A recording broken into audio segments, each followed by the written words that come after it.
Titre: Le jour où la France s'est inclinée. La vérité sur la puissance technologique qui a fait trembler l'Europe. La troisième puissance technologique mondiale, alors Paris est un désert. Cette phrase, lancée avec un rire méprisant par une journaliste en direct sur une grande chaîne de télévision française, est devenue l'étincelle qui allait changer l'histoire. Le studio éclata de rire, mais quelques instants plus tard, dans les bureaux des ministères de la Défense de toute l'Europe, les visages devinrent blêmes. Car eux seuls connaissaient la terrifiante vérité. Si le Japon décidait de couper le contact, pas un seul missile européen ne pourrait décoller, et l'économie s'effondrait instantanément. Une domination de 95% sur un semi-conducteur démoniaque. Un œil de Dieu, capable de réagir en 0,3 secondes, 100 fois plus vite qu'un humain. Le Japon, ce pays que le monde considérait comme fini après sa crise économique, tenait sans que personne ne le sache le cœur battant de la planète. Ceci est le récit du choc et de l'émotion d'une journaliste française qui, après avoir insulté le Japon, fut confrontée à sa puissance technologique écrasante, jusqu'à en pleurer et admettre ses propres préjugés. Pourquoi, cette nuit-là, l'Europe s'est-elle inclinée devant le Japon? Le rideau se lève sur un retournement de situation qui a stupéfié le monde. L'incident, désormais tristement célèbre dans les annales de la télévision française, a eu lieu un jeudi soir. Le studio parisien de la chaîne France 2, baigné d'une lumière rouge agressive, vibrait de tension. J'étais assise à la place de la présentatrice principale. Depuis 6 ans, j'animais une émission spécialisée sur les technologies de défense, mais ce soir-là était différent. Le thème n'avait rien d'ordinaire, l'annonce du classement mondial des puissances technologiques. Sur le plateau, des panélistes venus de toute l'Europe. Klaus Schmidt, un influent industriel allemand. Marco Bellini, un économiste italien réputé. Et même le major David Thompson, un officier américain de l'US Air Force en poste en Europe. Des experts, tous autant qu'ils étaient. Les caméras se sont mises à tourner. J'ai lu le prompteur. Selon l'indice mondial de puissance technologique publié aujourd'hui, la 3e place est occupée par le Japon. Un rire a fusé sur le plateau. C'était Klaus. Le Japon? Vous plaisantez, dit-il en ricanant. Le Japon devant l'Allemagne, c'est une farce. Sa voix était chargée de dédain. Marco Bellini enchaîna aussitôt. Le Japon n'est qu'une usine d'assemblage. Un pays qui tient par sa main-d'œuvre, pas par sa technologie. Il agita la main. C'est une manipulation de données, une erreur évidente. J'ai souri, moi aussi. Pour être honnête, je n'y croyais pas une seconde. Le Japon, 3e? Impossible. En moi, un préjugé tenace était profondément ancré. Mon père, ingénieur chez Thomson dans les années 80, avait perdu son emploi lors de la grande crise du secteur, balayé par la concurrence japonaise. Depuis, je voyais le Japon comme un pays du passé, un rival déchu. Alors, j'ai prononcé la phrase fatidique. Si le Japon est 3e, alors Paris est un désert. Le studio explosa de rire à nouveau. J'étais fier de mon trait d'esprit, certaine qu'il plairait aux téléspectateurs. Mais c'est à ce moment-là que le major Thompson leva lentement la main. Il était calme, son visage impénétrable. Depuis le début de l'émission, je le trouvais étrange. Cet ancien de l'Air Force était taciturne, posé. Il prit la parole. J'ai préparé quelques données. Le silence se fit. Il sortit une tablette et l'afficha sur le grand écran. Des chiffres apparurent. Je plissais les yeux. L'atmosphère était devenue pesante. La part de marché mondial du Japon dans les mémoires à large bande passante, ou HBM, est de 95%. Klaus l'interrompit. Et alors, qu'est-ce que ça prouve? Mais le major Thompson continua, imperturbable. La moitié de la technologie de packaging des puces d'intelligence artificielle de Nvidia provient du Japon. De nombreux capteurs IA intégrés au système d'armes de l'OTAN sont de technologie japonaise. Ce sont des données que j'ai personnellement vérifiées au sein de l'Air Force. Marco Bellini tenta de protester. C'est une exagération. Thompson secoua la tête. Ce n'est pas une exagération. Au centre de simulation du Pentagone, sans les serveurs équipés de mémoire HBM japonaise, les modélisations de combat par IA ne fonctionnaient tout simplement pas. J'ai assisté à cela pendant 6 mois. Le studio était glacial. J'étais décontenancé. Il n'y avait aucune trace de mensonge dans la voix du major. Il énonçait des faits, sans émotion. Je me suis tu. Je n'avais aucun argument à lui opposer. Klaus marmonna. La technologie allemande reste supérieure, mais sa voix manquait d'assurance. Marco Bellini, lui, ne dit plus un mot. Les caméras tournaient toujours. Je devais continuer l'émission, mais mon esprit était en ébullition. Et si le Japon était vraiment troisième, si les données de Thomson étaient vraies? L'émission s'est terminée dans une atmosphère étrange. Les lumières se sont éteintes. Je me suis levé, les jambes flageolantes, et je suis sorti dans le couloir. Quelqu'un m'a tapé sur l'épaule. C'était Sylvie Moreau, la productrice de l'émission. Son regard était glacial. « Chloé, dans mon bureau, tout de suite. » Sa voix était basse mais ferme. Je l'ai suivie. La porte du bureau s'est refermée. « L'émission de ce soir a déclenché une tempête, » dit-elle. Je levai la tête. « Que veux-tu dire ?» Sylvie me tendit son téléphone. L'écran était inondé de flux des réseaux sociaux. Une journaliste de France 2 se moque du Japon. Paris est un désert. La polémique enfle. Le ministère des Affaires étrangères japonais envisage une protestation officielle auprès du Quai d'Orsay. J'ai eu le souffle coupé. Sylvie ajouta, « Le ministère des Armées vient d'appeler. Ta remarque pourrait devenir un incident diplomatique. » J'ai essayé de me défendre. C'était une blague. Elle secoua la tête. Ça a dépassé le stade de la blague. Le Japon est un partenaire stratégique de l'OTAN et un acteur majeur de l'industrie de la défense. Tu n'as pas attaqué n'importe quel pays. Je ne savais plus quoi dire. Sylvie frappa son bureau. Chloé, tu vas aller au Japon. Je sursautai. Au Japon. Elle hocha la tête. Tu vas faire un reportage exclusif. Tu vas vérifier par toi-même si cette troisième place est méritée ou non. C'est la seule façon d'éteindre l'incendie. J'ai refusé. Je ne voulais pas y aller. Ce pays ne m'évoquait que de mauvais souvenirs. Mais Sylvie fut glaciale. Tu n'as pas le choix. Si tu n'y vas pas, ta carrière à la télévision est terminée. La décision a déjà été prise en haut lieu.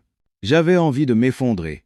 Sylvie ajouta, « Va là-bas et prouve que la technologie japonaise est un mythe. Si tu y parviens, cette polémique se calmera. » J'ai acquiescé. D'accord. Mais au fond de moi, je pensais, très bien. Je vais aller leur montrer, à ces Japonais. Je vais prouver au monde entier à quel point cette troisième place est une imposture. Je suis sorti du bureau. Le couloir était sombre. J'ai sorti mon téléphone et j'ai cherché Technologie Japon. Des dizaines d'articles sont apparus. Semi-conducteurs, intelligence artificielle, industrie de défense, mémoire HBM, des termes qui m'étaient étrangers. J'ai ricané. Tout ça, ce n'est que du marketing. Quelle blague. Cette nuit-là, je n'ai pas dormi. Un email est arrivé. Mon billet d'avion pour Tokyo était déjà réservé. Départ dans 3 jours. Par la fenêtre, je regardais les lumières de Paris. Une fine pluie coulait sur la vitre. J'ai murmuré, « Japon, je vais venir vérifier moi-même. À quel point tu es un pays surévalué. » Mais à ce moment-là, j'étais loin d'imaginer à quel point j'avais tort. Et à quel point mon illusion allait voler en éclats de la plus terrifiante des manières. 2 jours passèrent. Je suis monté à bord de l'avion à l'aéroport Charles de Gaulle. 11 heures de vol. Assise près du hublot, je regardais les nuages défiler. L'atterrissage fut annoncé à l'aéroport de Haneda, Tokyo. Il était 8 heures du matin. Je suis sorti de l'avion et me suis dirigé vers le contrôle des passeports. Et c'est là que le premier choc a eu lieu. À l'entrée du hall, des bornes de reconnaissance faciale. Un système de passage automatisé. On scannait son passeport et une caméra analysait votre visage. Il n'y avait presque pas de file d'attente. J'étais stupéfaite. À Roissy CDG, il fallait compter au moins 30 minutes, parfois plus. Ici, c'était différent. Je me suis placé devant une borne. J'ai posé mon passeport. Mon visage est apparu à l'écran. Température corporelle vérifiée. Passeport confirmé. Entrée autorisée. Le tout n'a pas pris 10 secondes. J'étais abasourdi. J'ai regardé ma montre. Il ne m'avait fallu que 8 minutes entre la sortie de l'avion et la récupération de mes bagages. 8 minutes. Inimaginable. Ma valise m'attendait déjà sur le carrousel. 7 minutes. J'ai attrapé ma valise, les mains tremblantes.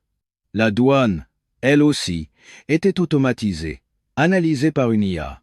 Une jeune femme m'attendait à la sortie. Sato Yumi, se présenta-t-elle, mon interprète.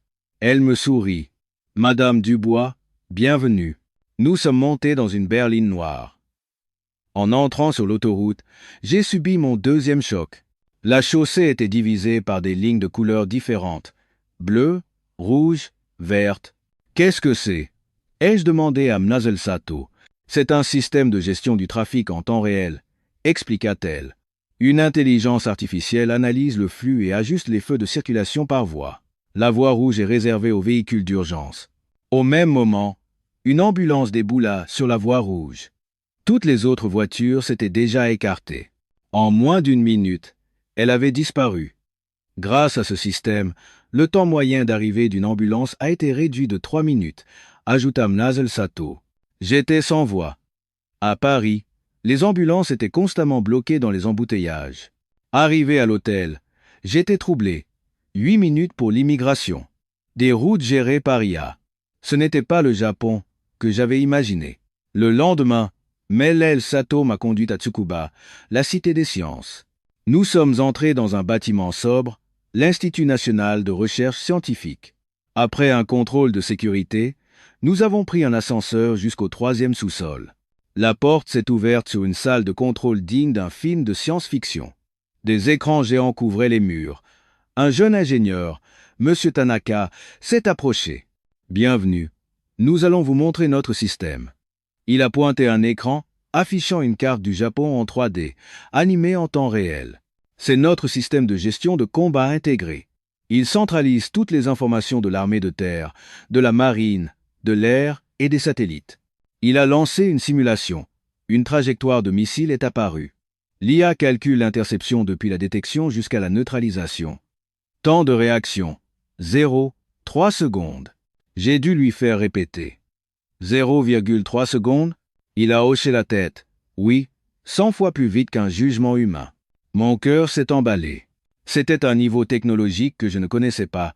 Les meilleurs systèmes de l'OTAN prenaient plusieurs secondes. Le cœur de ce système, a poursuivi Tanaka, c'est la mémoire HBM, un semi-conducteur que le Japon a développé seul. Il traite les données 10 fois plus vite que les systèmes conventionnels. Mais vous utilisez bien des puces NVIDIA, non? Ai-je demandé, me rappelant les paroles du Major Thompson. Tanaka a souri. La puce est de NVIDIA, mais le packaging qui la rend si performante est une technologie japonaise. C'est ça, le secret. La visite s'est terminée. En sortant du bâtiment, la lumière du soleil m'a ébloui. Dans la voiture, Mnazel Sato m'a demandé « Alors, qu'en avez-vous pensé ?» Je n'ai pas pu répondre. Un murmure s'est échappé de mes lèvres. Je ne savais pas. Je ne savais pas que c'était à ce point. Quelque chose en moi s'était brisé. Mon préjugé, ma certitude que tout cela n'était qu'une manipulation.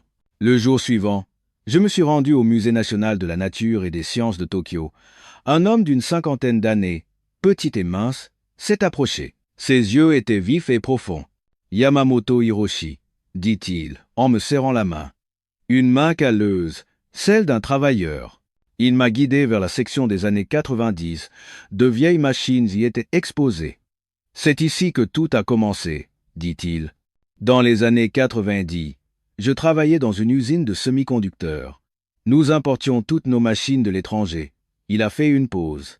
Puis la crise économique a frappé. Du jour au lendemain, tout s'est effondré. Sa voix s'était faite plus grave. Notre usine a fermé. 2000 personnes se sont retrouvées au chômage en un mois. Moi aussi, j'ai perdu mon travail. J'avais 40 ans.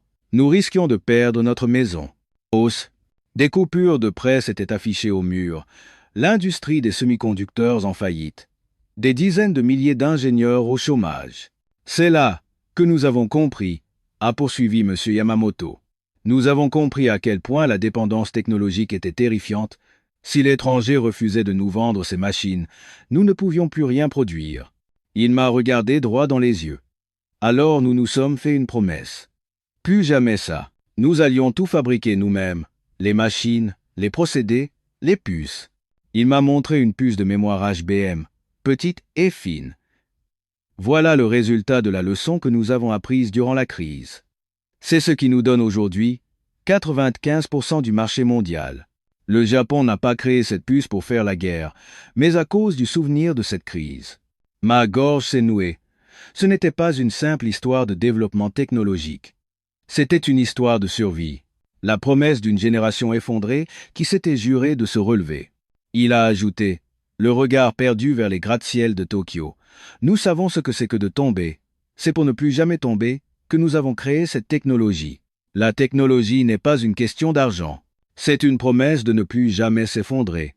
À cet instant, les larmes me sont montées aux yeux. J'ai eu honte. J'avais insulté le Japon. J'avais ri de sa 3e place. Mais j'avais eu tort. Le Japon était une nation qui avait forgé sa technologie pour survivre. Une semaine plus tard, j'étais de retour à Paris. L'attente de 30 minutes au contrôle des passeports de Roissy m'a paru une éternité. Au bureau, Sylvie m'a convoqué. Je lui ai montré mon reportage, photos, vidéos, interviews. Son expression a changé.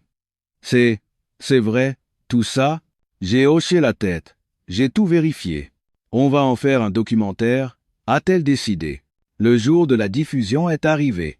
J'étais assis sur le même plateau où, une semaine plus tôt, j'avais insulté le Japon. La caméra s'est allumée.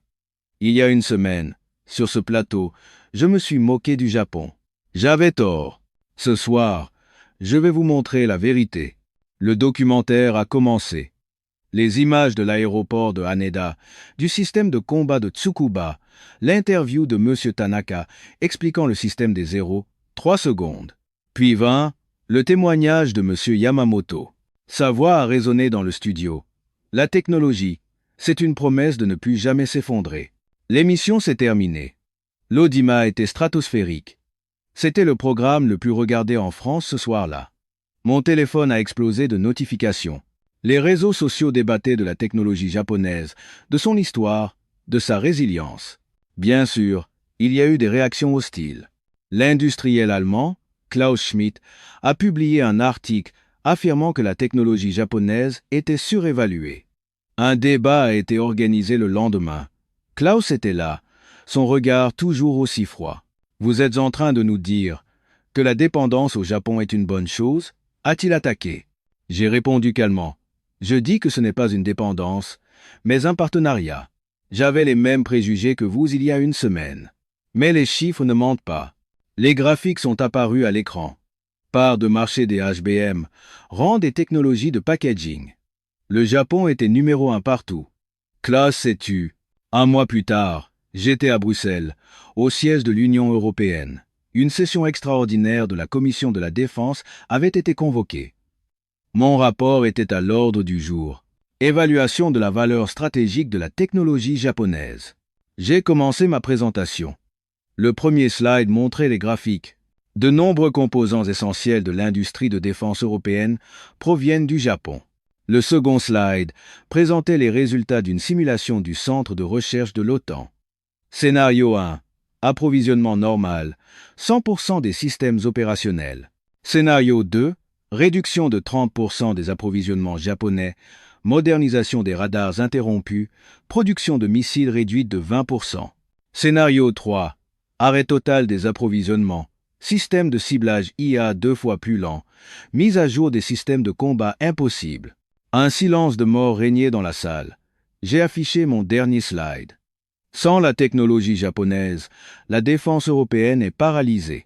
Le délégué allemand a protesté.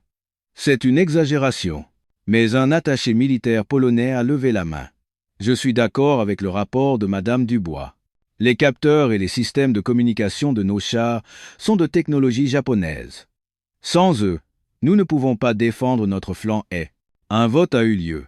La proposition de renforcer la coopération stratégique avec le Japon a été adoptée par 23 voix contre 7. 3 mois ont passé. Je suis retourné à Haneda, seul cette fois-ci, pour un voyage personnel. Je suis allé au musée retrouver M. Yamamoto. Il m'a accueilli avec un sourire chaleureux. Nous avons marché devant les photos en noir et blanc de la crise. Vous savez, dit-il doucement, sur la carte du monde, le Japon n'a toujours été qu'un petit point.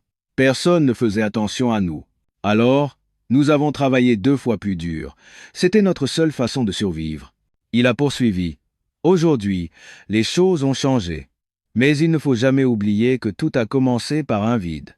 Je l'ai regardé et j'ai dit, le Japon n'est plus un vide. C'est le troisième pilier qui soutient le monde. Nous avons pris un café au bord de la rivière. J'ai ouvert un document sur mon téléphone, le rapport final de la Commission européenne.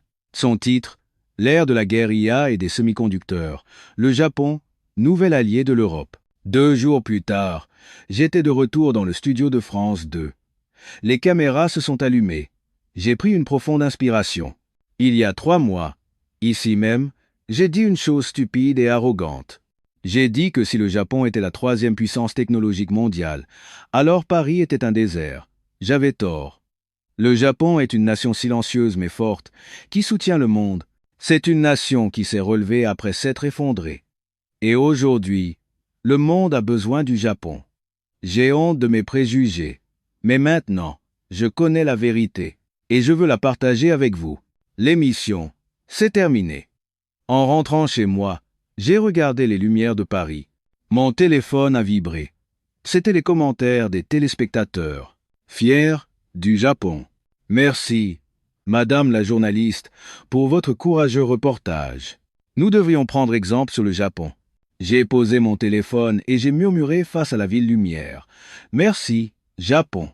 Dans le ciel, au-dessus de Paris, les étoiles brillaient,